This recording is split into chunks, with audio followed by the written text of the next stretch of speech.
Hello everyone, welcome back to our channel. ఇవాళ వీడియోలో అయితే పిల్లలకి పెద్దవాళ్ళకి ఎవరికైనా కానీ ఎంతో ఇష్టమైన వైట్ సాస్ పాస్తాని చూద్దాం. ఈ పాస్తా చేయడం చాలా ఈజీ అండి. అలాగే పాస్తా చేయడానికి ఎలాంటి సాసులు కూడా బయట నుంచి కొనుక్కొచ్చే అవసరం లేదు. సింపుల్గా మనం ఇంట్లోనే సాస్ను కూడా ప్రిపేర్ చేసుకొని హ్యాపీగా ఈ రెసిపీని ఎంజాయ్ చేయొచ్చు.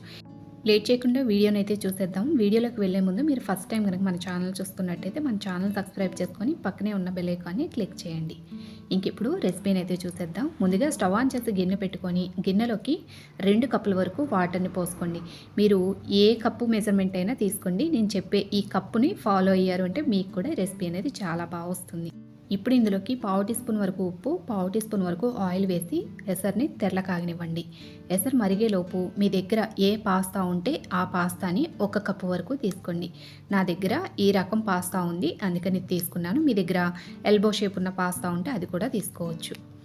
ఇప్పుడు ఇలా నీళ్లు మరుగుతూ ఉన్నప్పుడు మనం తీసుకున్న 1 కప్పు పాస్తాని ఇందులోకి వేసుకొని దగ్గర 7 నుంచి 8 నిమిషాలు కనుక ఉడకనిచ్చాము అంటే పాస్తా అనేది 80% ఉడుకుతుంది. చూడండి, 7 నిమిషాల తర్వాత మనం పాస్తాని చూసాము అంటే వాటర్ తగ్గాయి, అలాగే పాస్తా కూడా కాస్త మెత్తబడి ఉంటుంది. ఇది పూర్తిగా ఉడికిపోకూడదు, 80% మాత్రమే ఉడకాలన్నమాట. ఒక నైఫ్ తీసుకొని ఇలా కట్ చేసాము అంటే సాఫ్ట్గా కట్ అవ్వాలి, అలాగే పీస్ వచ్చేసి గట్టిగా ఉండాలి. చూడండి, కట్ చేసిన తర్వాత ఈ విధంగా ఉండాలి. మనం చేతితో పట్టుకున్నప్పుడు కొంచెం గట్టిగా ఉండాలి, మరి కంప్లీట్గా కుక్ అయిపోకూడదు. చూసారు కదా, ఈ విధంగా ఉడకాలి.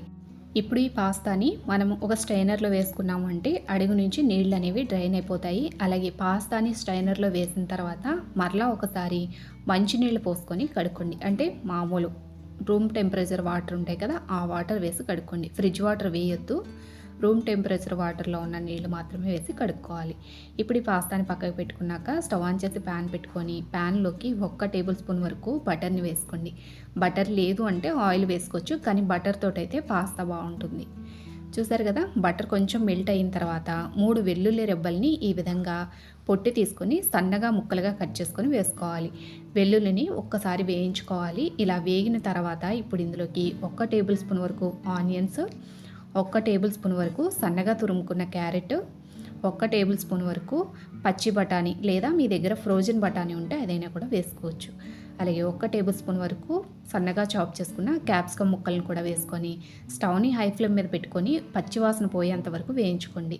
వెల్లుల్లే మనకి ఎక్కువ వేగాలి, కానీ వెజిటేబుల్ అన్నీ కూడా ఎక్కువసేపు వేగే అవసరం లేదు. చూడండి, ఈ విధంగా వేగిన తర్వాత వీటన్నిటిని కూడా ఒక బౌల్లోకి తీసి పక్కకు పెట్టుకోండి. ఇప్పుడు అదే ప్యాన్లో ఇంకొక టేబుల్ స్పూన్ వరకు బటర్ని వేసుకోండి. బటర్ కొంచెం మెల్ట్ అయిన తర్వాత ఇప్పుడు ఇందులోకి 2 టేబుల్ స్పూన్ వరకు మైదాని వేసుకోండి. ఈ ప్లేస్లో మీరు కార్న్ఫ్లోర్ అయినా వేసుకోవచ్చు, లేదంటే గోధుమ పిండి అయినా వేసుకోవచ్చు, కానీ మైదాతోటి అయితే పాస్తా అనేది బాగుంటుంది, అందుకని మైదాని వేసాను.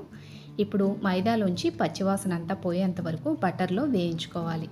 చూడండి, ఈ విధంగా మనం బటర్లో వేయించుకునేటప్పటికి మైదా అనేది కొంచెం కలర్ చేంజ్ అయి ఉంటుంది, మాడిపోకూడదు. ఏమాత్రం కలర్ చేంజ్ అయినా మన కలర్ అనేది మారిపోతుంది, అందుకని ఏమాత్రం మాడిపోకుండా చూసుకోండి. ఇప్పుడు ఏ కప్పుతోటైతే పాస్తా తీసుకున్నామో అదే కప్పుతోటి 1 కప్పు వరకు పాలను పోసుకొని మైదా మొత్తం ఇందులో కలిసేట్టుగా కలుపుకోండి.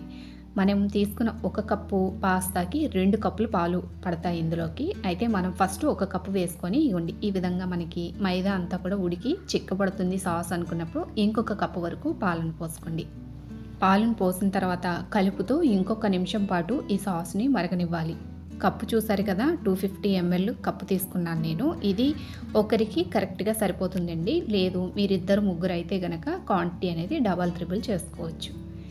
చూసారు కదా, పాలు పోసిన తర్వాత ఈ విధంగా కలుపుతూ ఉన్నామంటే కొద్దిసేపటికి చిక్కబడుతుంది. సాసు చిక్కబడుతుంది అనుకున్నప్పుడు ఇందులోకి 1/2 టీ స్పూన్ వరకు చిల్లీ ఫ్లేక్స్ వేసుకోండి. ఎండుమిరపకాయలని కొంచెం మిక్సీలో వేసి పల్స్ బటన్ ఇచ్చామంటే చిల్లీ ఫ్లేక్స్ అనేవి వచ్చేస్తాయి.